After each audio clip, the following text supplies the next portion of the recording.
जी Nazim, brake खां पोइ हिकु भेरो ॿीहर प्रोग्राम में अव्हांखे चऊं था भलीकार। पाण ॻाल्हि ॿोल करे रहिया हुआसीं ख़ैबर पख्तूनख्वा में थियल सेनेट जेका चूंड आहे उते जेको कुझु थियो उन ते ऐं उन सां गॾोगॾु 9 में वाकियुनि जा जेके केस जेके आहिनि उन्हनि ते हाणे सज़ाऊं अचणु या उन्हनि केसनि जा फ़ैसिला अचणु शुरू थी विया आहिनि। सो उन समूरी सूरत हाल खे ई पाण वधीक सम्झण जी कोशिशि कंदासीं। सीनियर सहाफ़ी ऐं तर्ज़ निगार अब्दुल रज़ाक खत्री साहब जेके आहिनि उहे वीडियो लिंक ते असां सां इस्लामाबाद मंझां मौजूदु आहिनि। अब्दुल रज़ाक खत्री साहब, तमामु घणी महिरबानी सर। अव्हां असांखे वक़्तु ॾिनो ऐं अॼु जेके ही सज़ाऊं अचणु शुरू थियूं आहिनि तहरीक इंसाफ़ जे अॻुवाणनि खे, उन ते त ज़रूरु अव्हांजो तर्जुमो चाहींदासीं, मौक़िफ़ ॼाणणु चाहींदासीं, पर उनखां पहिरियों पाण जेकॾहिं ॻाल्हि ॿोल कयूं ख़ैबर पख्तूनख्वा में जेका ही सेनेट जी चूंड थी, कीअं था ॾिसो सर हिन चूंड खे अव्हां? उहा तहरीक इंसाफ़ जेका वफ़ाक़ में नून लीग हुजे, पीपल्स पार्टी हुजे, JUI हुजे, उन्हनि सां ॻाल्हियुनि लाइ तयारु कोन्हे, यको उन्हनि जो मौक़िफ़ इहो रहे थी चोर धाड़ेल डाकू। इवन शाहूद कुरैशी ऐं ॿियनि ख़त लिखिया, सियासी डायलॉग जी ॻाल्हि कई त ख़ान साहब उन तजवीज़ खे बि रद्द करे छॾियो। पर जॾहिं ख़ैबर पख्तूनख्वा में सेनेट जी चूंड जो मामिलो आयो त उन्हनि ई पार्टियुनि सां वेही उन्हनि इहो 6-5 जो फार्मूला तइ कयो। कीअं था ॾिसो तहरीक इंसाफ़ जी इन पॉलिसी खे ऐं ओवरऑल जेका ख़ैबर पख्तूनख्वा में सेनेट जी चूंड थी आहे सर? महिरबानी नसीर साहब, हिकिड़ी ॻाल्हि त नोट करण जी आहे त PTI जे अंदरि ख़ुदि पीपल्स पार्टी जे अंदरि मुस्लिम लीग नून जे अंदरि कुझु अहिड़ा माण्हू ज़रूरु आहिनि जिन खे उहो अकोमोडेट कंदा आहिनि, जिन में अमीर मक़ाम जे पुट खे कयो वियो, जी तला महमूद जेको JUI में हो पीपल्स पार्टी में शामिल थियो उनखे बि अकोमोडेट कयो वियो। अहिड़ी तरह मिर्ज़ा आफ़रीदी आहे उनखे बि कयो वियो। सो हिकिड़ी त इहा हुई पॉलिटिकल लीड जेका आहे उनखे बिल्कुल। ॿियो मामलो इहो आहे त PTI ज़ाहिर आहे त हिन वक़्तु अताब जे अंदरि आहे, ॿियो अताब जे अंदरि आहे। ॻाल्हि इहा त घणनि पीसिस में टुकड़नि में विराइजी वई आहे, उनजे करे कोऑर्डिनेशन जो वॾो बहिरान आहे ऐं हर को पंहिंजे पंहिंजे खांचनि जे चकर में पाए त जी जेको आहे सो खीसे खे थोरो वधीक वज़नी कजे। तो इन जे करे बि इहे मामला आहिनि। ॿी ॻाल्हि इहा त PTI घणे अरसे खां तव्हां नोट बि कयो हूंदो त असां ॾिसूं था त इमरान ख़ान सां मुलाक़ातूं कोन थियूं थियनि, जेके थियनि थियूं त उनमें हिकिड़ो मख़सूस टाइम हूंदो आहे जंहिंजे अंदरि पॉलिटिकल जेके डिसीशन आहिनि उनखे थिए थो ऐं ख़ुदि जेल इंतिज़ामिया या जेके ॿियूं असांजूं इदारा आहिनि उहे इन करे सिक्योरिटी जो इशू वॾो आहे। जी हाणे इन सॼी सूरत हाल जे अंदरि PTI छा करे? पोइ तव्हांखे यादि हूंदो कुझु ॾींहं अॻु में तहरीक तहफ़्फ़ुज़ आइन जे अॻुवाणनि जॾहिं हुनखे मुकमल तनज़ीमी शक्ल ॾिनी सही। ऐं प्रेस कॉन्फ्रेंस कई त महमूद ख़ान अचक वेही चयो 70 करोड़ रुपयनि जो रेट लॻो पियो आहे। सही। सो PTI ज़रूरु जेको आहे सो उते जेके लोकल अॻुवान आहिनि, अली अमीन गंडापुर आहे या ॿिया जेके माण्हू आहिनि उन्हनि इन सॼी सूरत हाल खे रोकियो बि आहे ऐं उनजे नतीजे में जेको कुझु थियो उनमें मुंहिंजो ख़्यालु आहे त हिननि खे वधीक फ़ाइदो थियो, छाकाणि ॾिसो 100 मुंहिंजो ख़्याल में सभिनि खां वधीक शायदि 192 आहिनि, मुंहिंजो ख़्याल आहे 92 मेंबर आहिनि ऐं 24 सीटूं हुयूं हिननि जूं जेके अपोज़िशन खे मिली वियूं, हिननि खे हिकु बि न मिली ऐं इन जे करे अपोज़िशन खे 5 सेनेटर मिली विया, न त इहे 5 बि कोन मिलंदा। हाणे सही। हिननि खे अंदाज़ो इहो त जेकॾहिं अञा बि इन ते ज़िद कयो ऐं पोइ पैसा हलिया त पोइ शायदि इहे जेके 6 मिलियूं आहिनि उहे बि कोन मिलंदा।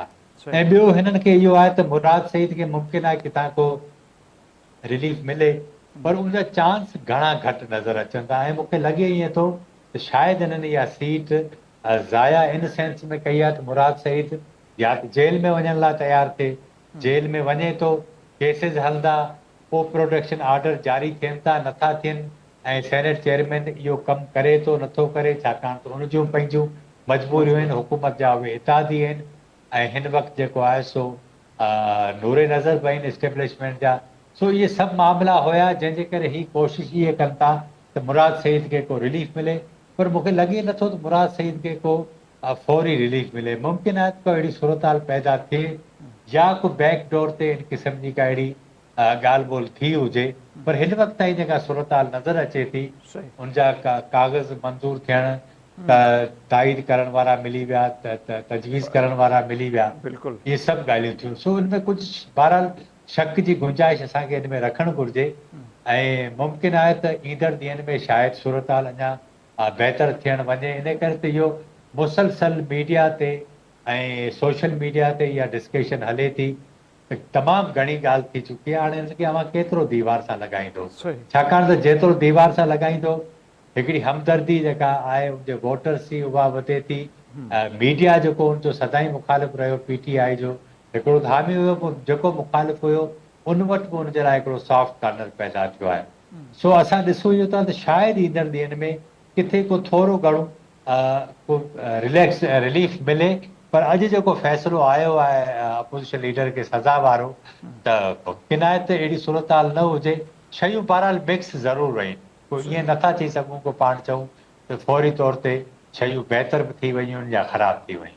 सही, इहो ई मुंहिंजो सुवालु हो। मुराद सईद साहब जे हवाले सां मां डिटेल में ॻाल्हायो त सुवाल त इहो बि पैदा थिए थो, मुराद सईद साहब जेके 2 सालनि खां रूपोश आहिनि ऐं चयो इहो वियो त इमरान ख़ान खां पोइ ताक़तवर इदारनि खे PTI में जंहिं शख़्स ते सभ खां वधीक कावड़ आहे उहो मुराद सईद आहे। उन जा फार्म कीअं बहाल थिया, चाहे न त उहे उते ई रद्द थी वञनि हा, उन जा फार्म बहाल थियण ऐं सभ खां वधीक वोट खणी उनजो सेनेटर थियणु, सवाल त उथनि था। आज़म सवाती साहब जेके वेही प्रेस कॉन्फ्रेंसूं कयूं पाण सभिनी खे यादि आहे, उहो सेनेटर थी वञे थो, फैसल जावेद सेनेटर थी वञे थो, त पोइ पसे पर्दा जीअं अव्हां बि चयो त इहा गुंजाइश मौजूदु आहे त इन ॻाल्हि जो वाक़ई केतिरो इम्कान आहे कि मामला तेज़ थियनि पिया या ॻाल्हियुनि तरफ़ सूरत हाल वञे पई। हाणे हिकिड़े पासे इहो बि थिए पियो, ॿिए पासे सज़ाऊं बि आयूं आहिनि, त वरी पोइ ॻाल्हि इहा थी थिए त पोइ जेकॾहिं मामला तेज़ थियनि था त सज़ाऊं छो पियूं अचनि, जिन खे सज़ाऊं आयूं ज़ाहिर आहे D सीट थी वेंदा त तहरीक इंसाफ़ जूं सीटूं घटि थींदियूं। मुंहिंजो ख़्यालु इहो आहे त फौरी तौर ते को रिलीफ जा चांस कोन्हे। बहरहाल इहा ॻाल्हि पंहिंजी जाइ ते ज़रूरु मौजूदु आहे त मुराद सईद जेको तमामु घणो घुर्बल आहे उन जे लाइ का बि रुकावट पैदा कोन कई वई। ऐं शायदि मुमकिन आहे त इहा शौरी तौर ते कई वई हुजे त जी हू अचे हल्फ खणण ऐं उनखे पोइ तहवील में वठिजे ऐं पोइ उनखे जेको बि हिसाब किताब आहे उहो उन सां बराबरि कयो वञे। तो फ़िलहाल चई नथो सघिजे, पर मुंहिंजो ख़्यालु आहे त इन क़िस्म जी प्रैक्टिस हाणे हलाईंदा। उनजो सबबु इहो आहे त हिकिड़ी ॻाल्हि तव्हां नोट कई हूंदी त मियां शहबाज शरीफ़ जी जेका बॉडी लैंग्वेज आहे गुज़िरियल 15 ॾींहंनि में, उहो जेकॾहिं तव्हां नोट कयो उहा का एॾी सुठी नज़र नथी अचे। उनजो सबबु घणा आहिनि पसे पर्दा। सही, ऐं उनखे बि इहो कुझु शयूं चयूं वयूं आहिनि। तव्हां ठीकु आहे, तव्हां पंहिंजी पोज़ीशन क्लियर कयो, जेको ख़ुदि ख़ानदानी तौर ते शहबाज शरीफ़ जे लाइ वॾो मसइलो आहे त उहो छा करे फाथल ज़रूरु आहे। इन करे मुमकिन आहे त हिन पासे बि पॉलिटिकल फोर्सिस खे को इंगेज कजे त जी सूरत हाल वधीक ख़राबु जेकॾहिं हुन पासे थिए थी त हिननि खे इंगेज कजे। पर हिकिड़ी ॻाल्हि इहा ज़हन में रहे त पीपुल्स पार्टी ऐं पाकिस्तान मुस्लिम लीग नून के बि सूरत में पावर छॾण जे लाइ तयारु न आहिनि। बेशक उनखे अॼु जेके अख़्तियार आहिनि उनखां बि अधु थी वञनि, पर हे कोशिशि कंदियूं त आख़िर घड़ी ताईं जेका बि सूरत हाल आहे जीअं बि आहे उन में हलिजे। इन करे त आइडियोलॉजी जेका सियासत जी आहे उहा मुकमल तौर ते ख़तमु थी वई आहे। पाकिस्तान में हिकिड़े नए पाकिस्तान हिकिड़े फेज़ में दाख़िल थी रहियो आहे जंहिंजूं तयारियूं थियनि थियूं ऐं हिकिड़ो नए निज़ाम लाइ पाकिस्तान में ईंदो। उन में पाकिस्तान जी इस्टेब्लिशमेंट जी इहा ख़्वाहिश आहे त हे जेका मौजूदा पॉलिटिकल रिजीम आहे उनखे इस्तेमालु करे उनजे ई ज़रिए हे सॼे सिस्टम खे चेंज कजे। सो ही नज़र अचनि थियूं तयार, छाकाणि त इन्हनि में जेका रेज़िस्टेंस वारी क़ुवत आहे उहा ख़तमु थी चुकी आहे। तो ही हर सूरत में चाहींदियूं। PTI सां बि इहो इशू आहे। PTI सियासी धुरियुनि सां नथी ॻाल्हाए, जेका मुंहिंजो ख़्यालु आहे त वॾी ग़लती करे थी। हिकिड़े लेखे हुनजी इहा ॻाल्हि चवणु ठीकु आहे त जिन वटि ताक़त आहे हुन सां ॻाल्हाइजे, पर कॾहिं कॾहिं ईअं थींदो आहे त तव्हां फोर्सिस खे इंगेज करियो था, पंहिंजे लाइ स्पेस पैदा कयो था ऐं पोइ जेतिरो टाइम गेन कयो था ॿियूं जेके धुरियूं हूंदियूं आहिनि उन्हनि खे इहो रियलाइज़ थींदो आहे त हे पॉलिटिकल तरीक़े सां हलनि था। इमरान ख़ान जो इशू इहो आहे त हू इन करे उन्हनि खे चवे थो त आउं हिननि सां ई ॻाल्हाईंदुसि इस्टेब्लिशमेंट सां, छाकाणि त उन वटि ताक़त आहे।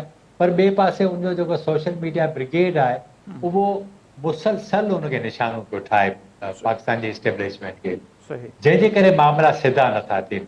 सो ही शयूं बहरहाल ॿिन्ही पासनि खां तमामु घणी सख़्ती आहे ऐं उनजे नतीजे में असां ॾिसूं था त हाणे जी पंजाब असेंबली में जेके 27 MPs हुआ उन्हनि खे नाअहली जो रेफरेंस हुयो, उहो मामिलो बि शायदि हाणे कुझु डाइल्यूट थियो आहे। सही, ऐं हिते जेका सूरत हाल बि क़ौमी असेंबली में मुमकिन आहे उहा बहितर थिए। पर हाणे हिन में हिकिड़ो ॿियो प्रॉब्लम आहे, उहो इहो आहे त बैरिस्टर गोहर इंतिहाई संजीदा क़िस्म जो माण्हू आहे, पर उनजी ॻाल्हि हले नथी। ॿिया जेके MNAs आहिनि उन्हनि जी बि ॻाल्हि कोन थी हले।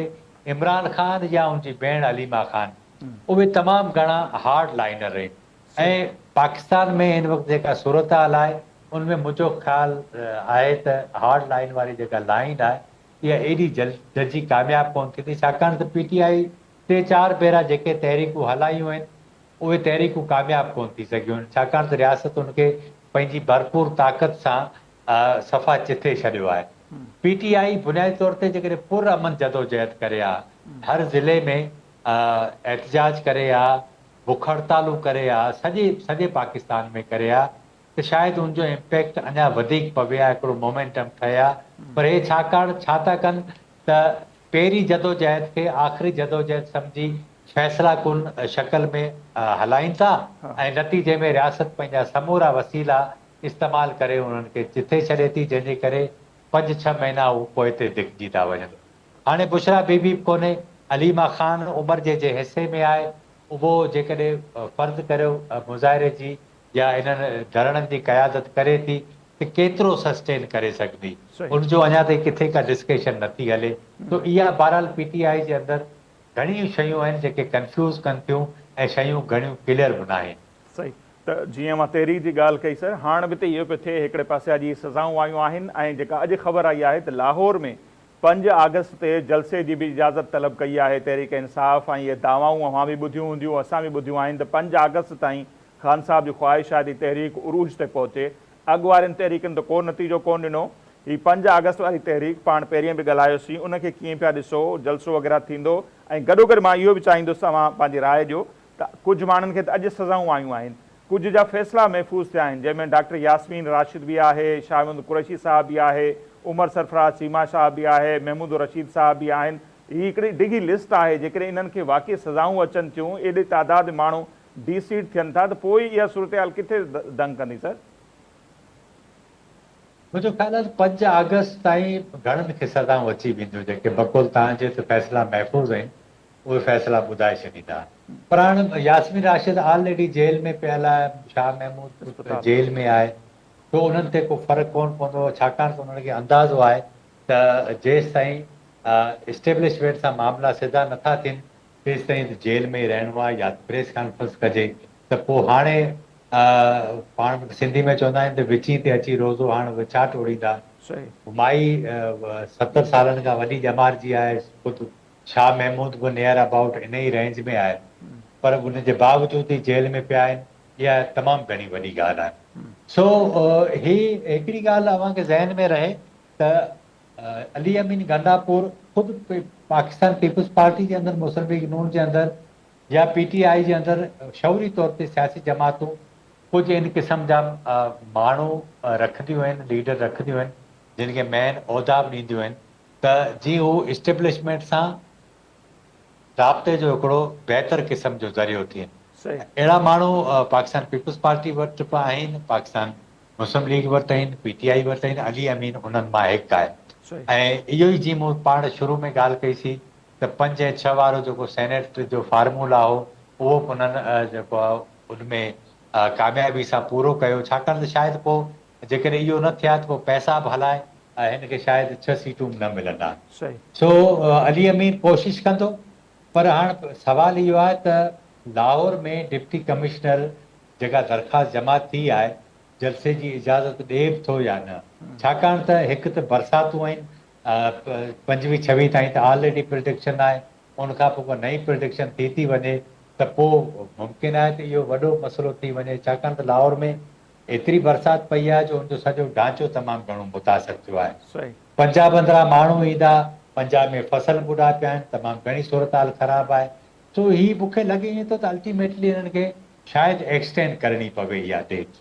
सही सही मतिलबु का उहा तहरीक जीअं चवनि पिया त ख़ान साहब जी ख़्वाहिश आहे त उरूज ते पहुचे 5 अगस्त ताईं, अव्हांखे नथो लॻे त को 5 अगस्त ताईं उनखां अॻिते खणी वेंदा, छाकाणि त मौसम जे हवाले सां गर्मी बि तमामु घणी आहे, बारिशूं बि आहिनि, ऐं हिननि खे मामिलो इहो 2-3 महीना अॻिते खणी वञिणो पवंदो। जीअं गंडापुर साहिबु 90 ॾींहंनि जी ॻाल्हि कनि पिया, मतिलबु 3 महीना। जी बिल्कुलु, और गंडापुर जी ॻाल्हि ठीकु आहे, उहो असल में जेकॾहिं 3 महीननि जो मामिलो आहे, मुंहिंजो ख़्याल आहे त इहा वधीक संजीदा ऐं अक़लमंदी वारी ॻाल्हि आहे त तव्हां मोमेंटम त आस्ते आस्ते ठाहींदा अचो। जेको कारकुन बिल्कुलु लातालुक थी वियो आहे उनखे कनेक्ट कयो, ऐं ज़ाहिर आहे एक्टिविटी वधंदी, उनजो पार्टी खे फ़ाइदो थींदो। ऐं इहो लॉन्ग टर्म जदोजहद आहे, इहा की एॾी जल्दी ख़तमु कोन थींदी जो ही सम्झनि त कोई इमरान ख़ान जे लाइ जेल जा दरवाज़ा खुली वेंदा ऐं उहो ॿाहिरि अची वेंदो। इमरान ख़ान फौरी तौर ते उनजे ॿाहिरि अचण जा इम्कान मूंखे घटि में घटि हिन वक़्तु नज़र नथा अचनि। ठीकु आहे, खटी साहब तमामु घणी महिरबानी, अवां असांखे वक़्तु ॾिनो। नाज़ीम अब्दुल रज़ाक खत्री, सीनियर सहाफ़ी ऐं तर्ज़े निगार, उनजो मौक़िफ़ अवां जे साम्हूं आहे। जीअं आख़िर में उन्हनि चयो त ख़ान साहब जे फौरी तौर ते आज़ादु थियण जा इम्कान उन्हनि खे घटि नज़र अचनि पिया। बाक़ी जेकॾहिं ॾिसूं था त शयूं काफ़ी मुंझाईंदड़ आहिनि। हिकिड़े पासे उन्हनि माण्हुनि जो कामयाब थी अचणु जंहिंजे लाइ इहो बार बार ॿुधाए पियो त एस्टेब्लिशमेंट उन ते तमामु घणी नाराज़ आहे, स्पेशली मुराद सईद जो आउं ज़िक्र पियो कयां, त उनजो सेनेटर थियणु वॾो सुवालु आहे। ऐं जेकॾहिं ताक़तवर इदारा चाहिनि हा त उनजो फार्म ई बहाल न थी सघे हा, पोइ उहो कीअं सेनेटर थी वियो, आज़म सवाती कीअं सेनेटर थी वियो, ईअं फैसल जावेद कीअं सेनेटर थी वियो, सो खोड़ सवाल आहिनि। हिकिड़े पासे उनजो सेनेटर बि थियनि पिया, ॿिए पासे ॾिसूं पिया त सज़ाऊं वारो मरहलो जेको आहे उहो बि शुरू थी वियो आहे। ऐं ईंदड़ ॾींहंनि में ॿुधाए पियो त अञा वधीक माण्हुनि खे सज़ाऊं ईंदियूं ऐं उन्हनि में वॾो तइदादु उन्हनि माण्हुनि जो हूंदो जेके क़ौमी असैम्बली जा या मुख़्तलिफ़ सूबाई असैम्बलियुनि जा मेंबर आहिनि। जेकॾहिं उनखे सज़ाऊं अचनि था, उहे डीसीट थियनि था, त पोइ सूरत हाल किथे दंग कंदी ऐं उहे ख़ाली थियल सीटूं जेके आहिनि उते ॿीहर कंहिंजा माण्हू चूंडिजी ईंदा, इहो हिकिड़ो वॾो सुवालु आहे। ऐं ईंदड़ ॾींहंनि में पाण उन ते ॻाल्हि ॿोल कंदासीं। अॼु असांजो हीउ प्रोग्राम हिते पंहिंजी पुॼाणी ते थो पहुचे। असांखे ॾींदा इजाज़त, अॾे निगहबान।